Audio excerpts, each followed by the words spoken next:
guys, welcome back to another video, and today we'll be taking a look at the latest projector from BenQ. This is the X3000i 4K HDR gaming projector. It's powered by Android TV, has built-in Trevolo stereo speakers with a low input lag of up to 4 milliseconds. So I'll run you through the spec, show you the quality in different lighting conditions when projecting onto a projector screen and onto an ALR screen, together with just projecting onto a plain white wall. We'll test out some gaming and also see how well the projector performs for general usage. So let's start off by unboxing and seeing what you get inside the packaging. But before I begin, if you're new to the channel, hope you can support me by subscribing and hitting the bell icon to get notified of my next release. In the packaging you get a QS01 Android TV stick, a remote control, a white power cord which is 1.8 meters in length, which has a kettle connector on there, quick start guide, batteries for the remote, legs for the projector to allow you to mount the projector upside down, and finally the projector. It's got a cube design and I've given the dimensions on the screen. It supports 4K at 3840 by 2160 picture resolution with 3000 ANSI lumens and HDR10 compatibility. It has a contrast ratio of 500,000 to 1 and the display color is 30-bit, so 1.07 billion colors. It's all matte white all the way round except on the front where you have a grey pattern finish with an orange stripe along the edge. The lens is on the top left hand corner. On the left we've got the control panel with lens shift and zoom dials together with some vents. On the right there's just some vents, and at the back you've got the connection ports. There's two HDMI 2.0B ports with CES support, and one of them has eARC support for audio return. Dolby Atmos is supported. There's also a 12 volt trigger used on motorized projector screens, a USB port, optical output, RS-232 and an analog audio output. We have the speakers below that, and it has two 5-watt stereo speakers by Trevolo, a Kensington locking point in the corner and power input. Underneath there's some ceiling mount holes and rubber feet to stop it slipping on a surface, and the front 2 feet are adjustable. It has Bluetooth 4.2 and supports both 2.4 GHz and 5 GHz Wi-Fi. The Android TV stick is installed inside the projector and you need to do this to use it. It's simple to do. Just remove these two screws at the back of the projector and remove the lid, then plug in the micro USB cable and plug the Android TV stick into the projector via the HDMI connector. Then we can just put the cover back on and secure with the screws. Setup of the projector is easy. Once you've connected up the power and turned it on, just go through the Android TV setup and you're up and running. Startup time is pretty quick and noise levels are minimal at 30 decibels, so you can barely hear it in a room. The technology used here is DLP, and I didn't notice any rainbow effect with this. It uses a 4 LED lamp system where an additional blue pump LED is added to the 3 LED ecosystem, and this increases the light output by 8 to 12% compared to the majority of LED projectors on the market, which are based on 3 LEDs. This also helps to keep the overall size of the projector fairly small and allows it to produce less heat. The operating system is Android TV 10 and it has 2 gigs of RAM together with 16 gigs of storage. Performance when navigating around the interface is good and not sluggish in any way. You've got Chromecast built in so you can cast from your mobile together with access to Google Assistant via the remote. You've got Google Play Store too with lots of apps in there for streaming services, but the only thing that doesn't work is Netflix. But you can get around this by plugging in an Amazon Fire Stick or using a gaming console, for example.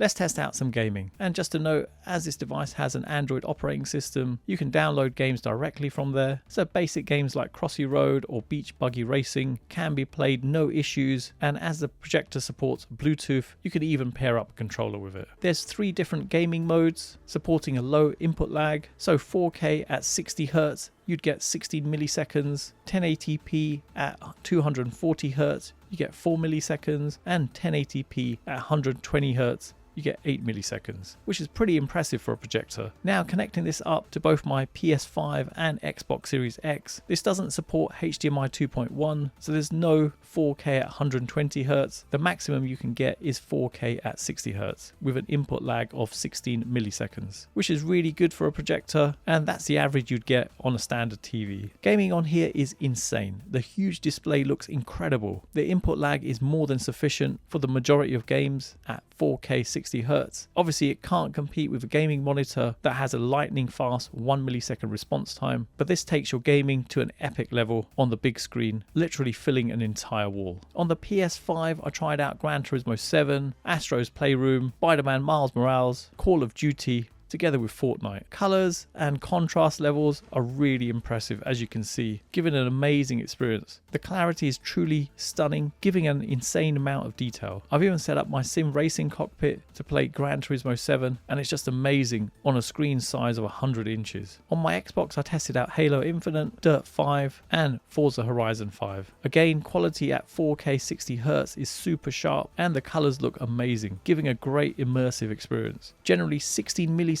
is more than sufficient for a wide range of games, ranging from first-person shooters, role-playing games and racing games. But the advantage with this projector is that if you want a faster response time, you could just lower the resolution to 1080p at 240Hz and get an input lag of 4 milliseconds, which is incredible for a projector.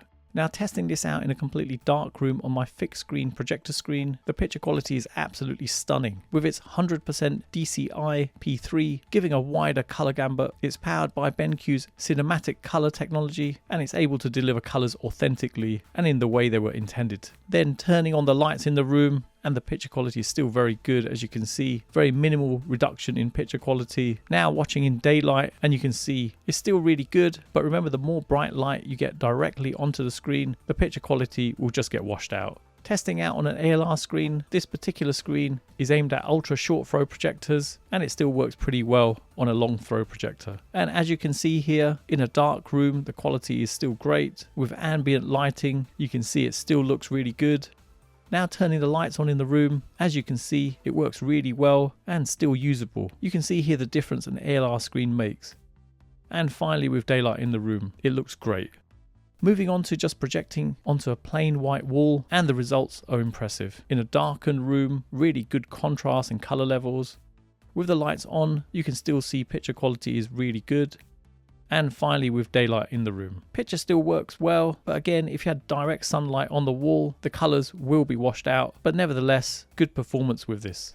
The projector has a throw ratio of 1.15 to 1 and is capable of projecting up to 300 inches, but the recommended projection size is between 60 inches and 200 inches. I'm getting a 100-inch projection here at about 9.5 feet away, and I've given some example sizes and distances on the screen. It can be placed on a stand or a table in front of your projector screen, or ceiling mounted. But if you do ceiling mount it, just be aware that it has a slight vertical offset, also known as a projection offset, of 110 degrees. So you may have to lower your screen a few inches. It has both horizontal and vertical keystone correction, allowing you to place the projector at the side of a room, but using it like this could impact the latency in game mode. So best to have it directly in front of a screen when gaming. Using a projector for general usage, so for YouTube and your streaming services, it performs really well, giving incredible picture quality in 4K, but when it comes to black levels, it doesn't have the greatest black levels. And with that being said, it does actually have decent shadow detail, so you do actually see the details in dark scenes.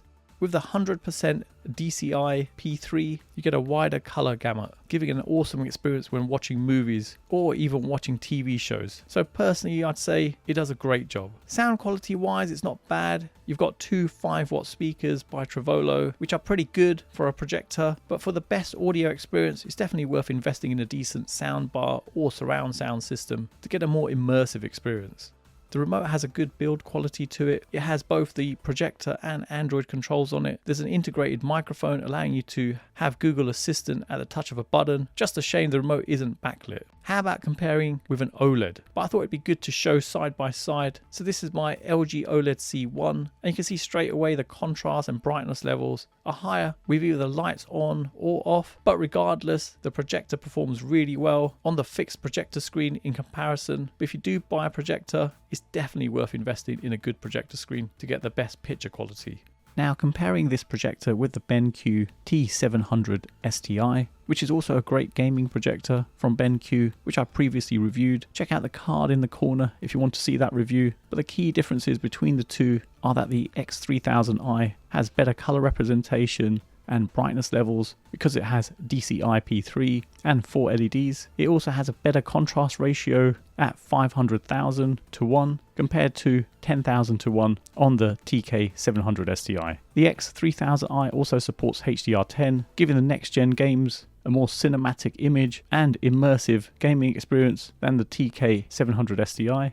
However, the TK700STi has a shorter throw ratio and is a good projector for those who have limited space. Here's an example of some throw ratios between the two if you're wondering. So in summary, I'm really impressed with this 4K gaming projector from BenQ. Picture quality is stunning at 4K with a wider color gamut, delivering colors authentically in the way they were intended and with great contrast levels. Sound quality is pretty good from the Trivolo speakers, together with being really quiet during normal usage. It works really well when projecting onto a plain wall, but obviously for the best experience it's worth investing in a good projector screen, as I've shown. Performance when gaming is incredible when compared to other projectors on the market, and also great for general usage, so watching movies or TV shows. So an awesome all-round projector. Negatives wise, it would have been great if the HDMI ports were HDMI 2.1, as it would have made the most of the next gen gaming consoles. It would have been good if it had an Ethernet port too, but you could just get a USB to Ethernet adapter, and Netflix doesn't work on it, which is a real shame, but you can get around this by using an Amazon Fire Stick or even your gaming console. Price wise, it comes in at $1,999 in the US and £1,799 in the UK. BenQ offers a 3-year warranty, so pretty good for the price, especially if you're planning on getting a projector to use for both gaming and movies. So you've made it to the end of another video, and I hope it's helped anyone thinking of purchasing this. Details are in the description below, including purchasing links. And if you're still here, drop me an X3000i in the comments and let me know what you think of this projector, as it's nice to see who got to the end of my videos. You can follow me on Instagram, TikTok, Facebook and Twitter. And if you're new to the channel, I hope you can support me by subscribing and hitting the bell icon to be notified of my next release. Thanks for viewing, and see you in the next one.